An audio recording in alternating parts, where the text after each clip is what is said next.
I want to sit down with you and let's get curious about who's on the other side of this relationship. Where are you? Where do you want to be? But most importantly, why? If your why doesn't match an emotion and you can't put the two together where you can actually restructure your brain through neuroplasticity, because neurons that fire together are wired together. So you can't just wake up every day and say, I'm good, I'm amazing. Now I do, but that's because I genuinely believe that. But so many people lie to themselves hoping for the best. You have to believe it, because when your beliefs dictate your thoughts dictate your feelings. So if you don't believe it and you try to think it, you're not going to feel it.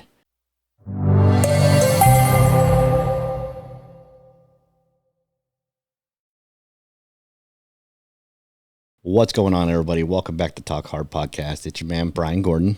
And I first want to start this podcast off by saying thank you to my amazing wife who helped me set this up, because it's kind of a pain in the butt when you're doing it by yourself. So I just want to jump into today's video, and I really want to go over life coaching. So in the video before this, I kind of gave a brief explanation of the new direction of the podcast. And if you want to know more about that, go ahead and go back one more episode. While we're talking about that, why don't you go ahead and like and subscribe and share this with your friends. What the new form of the podcast is going to be is a journey into the mind of me. So when I left off on the last episode, I was talking about life coaching. So what is a life coach? A life coach to me is a trusted individual that takes you on a journey through curiosity with the intention of opening your mind to infinite possibilities. I believe in imagination, and I'll touch more on that in a minute. And I believe in the power of the mind. What I know about people and why life coaching is relevant in my life is that most people struggle with their thoughts. And I know what this is like. So many people out there will spend so much time investing in diets and workout plans and business ideas and all of these outward modalities, and they never spend the time to go inward first. So as a life coach, it is my duty to serve you in a way where we can get curious together, and I can trigger parts of your brain that will open up the possibilities of other things. I also want to touch base on what a life coach is not. A life coach is not someone that fixes your problems. Okay. If you're looking for a mentor or somebody that can give different types of guidance, then you're going to want to look for that. And there are times when I'll jump into that realm briefly just to help open up a possibility when we're feeling stuck. But I don't like to make suggestion. I don't enjoy using that modality. And it is a last case scenario. When someone is really feeling stuck, sometimes they just need a nudge. And that's where that modality will come into play, where you'll jump into mentor mode for a minute and really try to make some slight suggestions that just opens up another possibility for what we're discussing that day. So why do I do life coaching? Well, medical school's too expensive. I've had numerous people tell me I should be a psychologist, including a psychiatrist and psychologist that I'd seen. So I realized that I have a special, unique gift, and that is my ability to understand imagination and its purpose for life. And when I say the word imagination, I know some of you are going to get kind of turned off by it, and you're like, that just seems kind of silly. And what most people don't understand is that you're using your imagination daily if you're living in any sort of anxiety-driven, depressed, difficult state of mind. To me, when you're stuck in that realm, you are stuck in the imagination of the negative realities to life. And the truth is, there's more to it than that. So when you talk about imagination, most people often go to imagining, I want to be a billionaire. Okay. And they just think that that outside thing is what's going to come if they just think about the money. And what they don't understand is that to be, let's just use the billionaire, for example. Before you can be a billionaire, you have to have the mindset to understand what the billionaire might go through. So what actually happens is you're a billionaire first, and then your bank account catches up to you. Because if you're not in the right mindset, then you're going to struggle and often fail in that realm. This is why a lot of people that win the lotto often go broke. They weren't ready in their mindset for where they needed to be with that kind of responsibility. So what I like to do with life coaching is open up the realm of imagination and allow people to spend time in that imagination. Once you can attach your imagination to an emotion because it's become so vivid in your mind, then you are now onto a whole new realm of being. So what got this going for me was I was spending so much time imagining where I wanted to go and what I wanted to do when I first got into recovery that I started to understand the power of manifestation. So your imagination is a form of manifestation. So when you manifest things, which you were already doing, the horrible life that you have right now, or the life that is less than what you want it to be, you have manifested that into creation. You see, we create from the inside and our results come from the outside. So for those that are always looking for those things, like I talked about in the last video, if you're looking for that car or that girl or that thing to make you whole, you'll quickly realize that once you get that thing, you'll have a brief moment of happiness and it's not sustainable because you're not prepared to be there first. So you first need to prepare yourself for where you're going to go so that when you get there, you're ready for what comes. So this is what I do as life coaching. My preferred modalities are things like, well, CBC is my main structure. And what that is cognitive behavioral coaching. It's what I like to call my OR. It's the other reality. So I have a lot of clients that will get into discussions with me and they will tell me what they predicted the outcome is. And my response oftentimes is just or. And they'll look at me with a puzzled look at first, but I encourage them to let's map out what else could happen, right? How is the worst thing in your life the best thing that has ever happened to you? You see, we often tell ourselves a story once trauma has occurred, and oftentimes that story is embellished quite a bit. It has been tested and known that most trauma has at least a 50% embellishment to it, which means you are feeling your trauma more than you need to because you've attached such a strong emotion to it that when you play it back in your head. See, when trauma happens, there's a lot of confusion, stress hormones, norepinephrine, all these things fire, and you don't really remember the exact thing that happened in such vivid detail that you can recall it. This is just a safety factor of the brain. So what we often do is go back and try to remember it and then tell ourselves the story that is familiar with the emotion that we're feeling. So once you've attached an emotion to something that has happened, it triggers a memory. You can all remember where you were on 9/11. If you're in America or not, I am more than willing to bet you can remember in vivid details where you were on 9/11.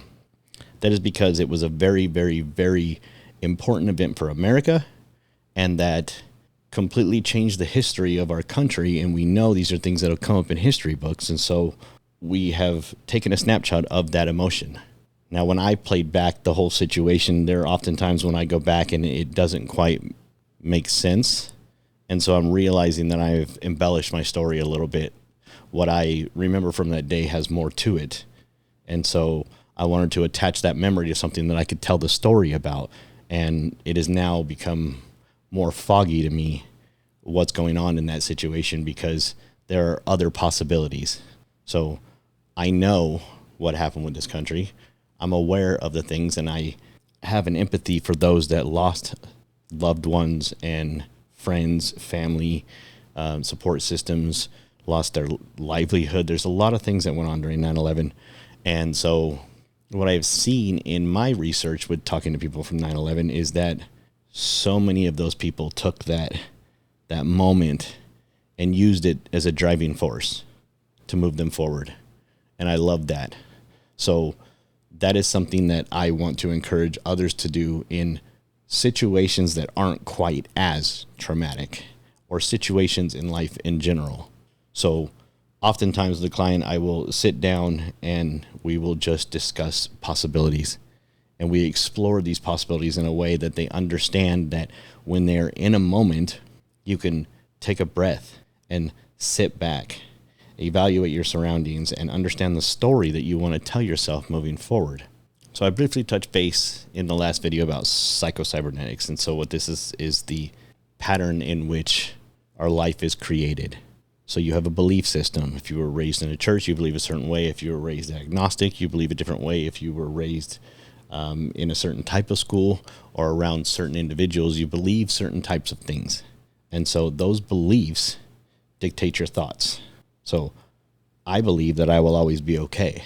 So I enter the world every day with the utmost strength and the utmost dedication for that day, because I understand that, number one, I'm going to be okay.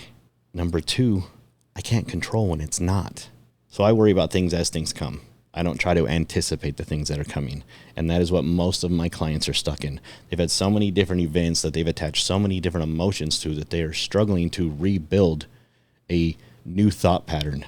So basically your thought pattern becomes a habit. So a habit is a redundant set of actions or things that are repeated so many times that you can train the response. This is very similar to what they talk about in the psychology world of Pavlov's dogs. So if you go look up Pavlov's dogs and dig into his research, it was just basically around the human response to stimulus and the human response to non-stimulus, and the conditioned response based on the stimulus and vice versa. What that means is, if you have been in, let's say, relationships, for example, if you have been in nothing but toxic relationships and you're struggling to build a good relationship and you haven't taken the time to step outside of the relationship, be alone with yourself, accept your role in all of the past relationships, because it doesn't matter what happened. You made a decision every single day that got you to where you are today, period. You can either play victim to those decisions, or you can use those decisions as opportunities for growth, understanding. Again, infinite possibilities. It's sometimes hard to explain because I could just go on and on and on about how bad is good and where balance exists and how things are created in life. But me just explaining that to you will go in one ear and out the other. If you've ever been to any type of seminar, you are so hyped up in the moment, right? You're in this, you're there, you're ready. And then you get home, and for maybe a week or two, similar things happen in the gym. You take action, but you don't see results fast enough. Again, you were not ready for what was about to come, so you're not going to see anything because you didn't prepare yourself. You looked at the outside world for an inside feeling, and then you were let down. If you would take a moment right now and throughout this part in your life and be selfish, focus on you. Me and my wife have a beautiful relationship. She very rarely wants for anything because I am so selfish that I keep myself so full all of the time that the byproduct of that automatically is me wanting to give to my wife, me wanting to serve others. I cannot serve you unless I am selfish. So as a life coach, I like to explore these possibilities with people. I deal with, I guess it's a wider range than I thought, but it's because they go together. So I deal with relationship coaching, I deal with cognitive behavioral, personal or transformational coaching, and then I deal with performance coaching. Well, the reason those things go together, and when people first hear, well, relationship coaching doesn't really do much for me, what they fail to understand is that you are always in a relationship with yourself, always. And until you can have a healthy relationship with yourself, you are never going to carry on a healthy relationship with a loved one, with anybody at work, with anything in the world, because you've gotten the first relationship out of whack. So what we need to do is go back in and build your relationship with yourself. And how do you do that? The same way you do life in a normal relationship. You get curious about the person on the other side. So that's what I want to do. I want to sit down with you and let's get curious about who's on the other side of this relationship. Where are you? Where do you want to be? But most importantly, why? If your why doesn't match an emotion and you can't put the two together where you can actually restructure your brain through neuroplasticity, because neurons that fire together wire together. So you can't just wake up every day and say, I'm good, I'm amazing. Now I do, but that's because I genuinely believe that. But so many people lie to themselves hoping for the best. You have to believe it, because when your beliefs dictate your thoughts dictate your feelings. So if you don't believe it and you try to think it, you're not going to feel it. Your beginning thought pattern is already out of whack, and then off to the races of scatterbrained Worst case scenario, here we go. I understand that there's always a worst case scenario, but what I also understand is that there's also a best case scenario, and you get to decide. As crazy as that sounds, you get to make a choice on how you perceive things. So inward reflection, outward perception. So let's rebuild the relationship, right? I deal with CBC, which is cognitive behavioral coaching, which is just another way of thinking about things. A lot of different therapists use CBT, which is cognitive behavioral therapy. They're on a lot more of a suggestive platform, and mine is more of a, I'd like you to explore this yourself. So when I first meet with someone, I'm trying to evaluate your frame of mind and whether or not you are ready to explore the world of infinite possibilities and whether or not you can believe that anything is possible. So I am just going to quickly validate why I feel this way, and then I'll let you guys go today, and we will explore another reality, another video, another world of mine that is just amazing and free and full of excitement and genuine joy. Like genuine joy. Even when things are rough, I kind of just, I know what's coming. Like I know what I can do with this situation. I get excited. I understand things. I understand life. And that feeling right there is what I consider true freedom. When you understand your thoughts enough that you can go into a place where anything is possible. So let me validate for you real quick. And if you want to know deeper into this story, then you can go back to the last episode and check all that out. But by all standards, I should be in prison, dead, struggling financially, maybe poverty. When you look at the fact that I tattooed my face well over 10 years ago. And when I first did it, people were like, you're never going to get a good job. You're never going to be successful. You've just ruined your life. And that is where I started to see the pattern in me, because my instant response was, I will tell you when I ruined my life, not the other way around. So that drove me to start breaking barriers in multiple ways. So I am tattooed from head to toe, and I carry on conversations with everybody from multimillionaires to otherwise. And in most conversations, I get a giggle out of people when they're like, I kind of forgot about your tattoos. And that is the power of overcoming what everybody says is going to be my outcome for life. Okay, that's number one. I've also battled over 20 years of drug addiction and got to understand very quickly that I was fighting the drugs, and what I needed to fight was me. I needed to get in the ring with myself and battle the demons that don't exist, and we all have them. And so I like to explore the truth about those demons and whether or not they actually exist or we make them exist. So, tattooed from head to toe. Society says I should be a loser. Beautiful home, beautiful car, beautiful wife. Those are all materialistic. I feel beautiful inside. I don't walk around with shame. I walk around proud of myself. I carry myself well. I know who I am. And oftentimes that energy force overpowers the tattoos.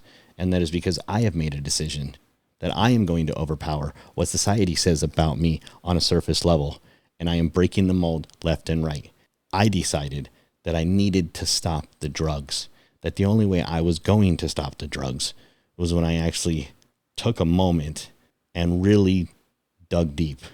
I looked deep inside, and what I found out that the demons that I was fighting aren't there. They never were. I played out so many worst case scenarios in my head that I was able to live in this world of fear because I was preparing myself for battle, and I wasn't in a battle at all. I wasn't even in a little cat fight. Like, it was nothing. There was nothing going on. But I believed that there was. I believed that things were so bad and that the feeling that I had was so painful that I needed to do something to numb it. And what happened was I caused a bigger problem and more pain for myself. So I've broken the molds of society left and right. Financially successful, and I'm not stopping here because it's not about the money. Money is a byproduct of good service. When you serve others and you hold a value to yourself that you then give to others, you are often compensated. You ever seen the old bumper sticker, you're not paying me for my time, you're paying for my skill and knowledge? It's because you're adding value, right? My time is a byproduct, and the financial gain is a byproduct of the things that I currently hold true to me, Life is not about what you have, it's about what you keep. What I keep is value in me. So I am always winning. Even when others think I'm losing, I am winning. I don't accept losses. I take even the loss as a win because it was an opportunity for growth. Bad times create strong people. Good times create weak people. We get too comfortable. When you can get into a space where good or bad, you can understand the outcome and pivot and learn and grow, then you can live in a true place of freedom. And so if you are struggling and you'd like to reach out, you can reach me at Brian at GG Life Coaching. So GG Guided Growth, lifecoaching.com. That's Brian at gglifecoaching.com. Or you can go ahead and check out my website. I've got some things on there. It's not my general form of marketing, so it's up there for primary contact reasons and just a few packages. I typically build up whatever the client needs. So life coaching and sitting with someone for true growth is a marathon, not a sprint. So if you're looking for that 90-day fitness channel for your brain that's going to completely give you six-pack abs and yada, yada, yada, of which most people end up gaining the same weight back and then some, and now have damaged their bodies because nothing in life comes fast. Nothing good in life comes fast. If something good comes to me fast, I take a moment to evaluate and understand how to keep it. If not, I accept it for what it is and I let it go. So coaching is often a 6 month, a year, sometimes longer. It's up to you. The more that you want to dive in, the more that you want to grow, the more that you want to learn, the more that you want to understand yourself, and the more that you're willing to get curious with someone and understand there's a reason for my consultations. Not everybody is my avatar, which is client. Not everybody wants me to be the coach. I have a very different modality. I don't accept the simple things. I am always challenging that edge of what else? What else? Because in order to believe in the infinite possibilities, you first have to get into a situation where you can explore them for yourself. I got fired and my life is over. Okay, that's not true because we're talking. So your life is not over. What else could come from this situation? Why are we going straight to the negative? What if a better job lands up? What if you get an opportunity and realize that the struggle you're in gives you this drive to build a business for yourself, and that business turns into anything you want it to be? What if that company goes out of business in 3 weeks? What if a shooting happens? What if the reason why you went there that day was for you to learn and understand what it felt like to have no security so that you could then prepare yourself for not needing to worry about that again? I mean, I could go on and on and on about this stuff. There are endless possibilities to things, but you first need to know how to look for them. And so that is the job of a coach. I'm not a teacher. I make small suggestions at times to help unlock someone that is stuck, but that is typically in the 2 to 3 month period when they get stuck, because in the beginning that hype is how things work. And so I'm going to leave you guys on to what I'm going to jump into next, and that is what I like to call the reticular activating system. And so it's where you place your focus, is where you place your energy. And so this is why thoughts become things. And so I'm going to jump into that some more, but for you to understand it a little bit, the reticular activating system is the part in the brain that triggers what you need to be focused on based on how important it is to you. So if you've ever gotten a new car and you were so excited about that new car, it felt like everywhere you went, someone had just bought that car. And you're like, man, they must have sold a lot of these things, which is totally not true. They were always there. You just weren't focused on them. And so as I talk about the reticular activating system and how this unlocks the possibility of what you can do with your life by just simply changing your focus, because when you focus on something, it becomes something. This is the beginning to manifestation. And I am so excited to jump into this with you guys. I hope you're enjoying what I'm putting together for you. I want to also thank my wife and Chris, who is the editor. And when this podcast took a change in directions for the pivot, I couldn't do this without him. And so we are changing directions. Marty is still around. He's just off on a journey. Nobody worry. And we will get back to different types of podcasts. But I felt like this was really a time to just explore and, again, infinite possibilities. So now is my time to create. And this is not easy for me. I am not a a video snob or a photo guy. I don't have a massive social media presence. I am not about attention. I'm about service. And so I'm learning how to get used to the attention and how to sit here in a room by myself and record the crazy thoughts that actually go through my head all the time. And so the last thing for you guys to understand is when you think I'm thinking crazy, I get excited, because crazy is where greatness is created, because you have to be crazy on some level, according to most of society, to believe in the infinite possibilities of creating your own reality. I'm doing it. I want to share how I do it with you. So if you'll join me on this journey, like, subscribe, share this with your friends, comment down below on things you would like me to touch base on. And again, if you'd like to reach me, Brian at gglifecoaching.com. And you can check out my website, gglifecoaching.com. You can also check out the website for the podcast, which is talkhardfans.com. And you can get a hold of us there, but you can just comment down below. Let's get in some new things. I'd love to explore. So I'm looking forward to exploring with you. Y'all have a great evening. I love you. Good night.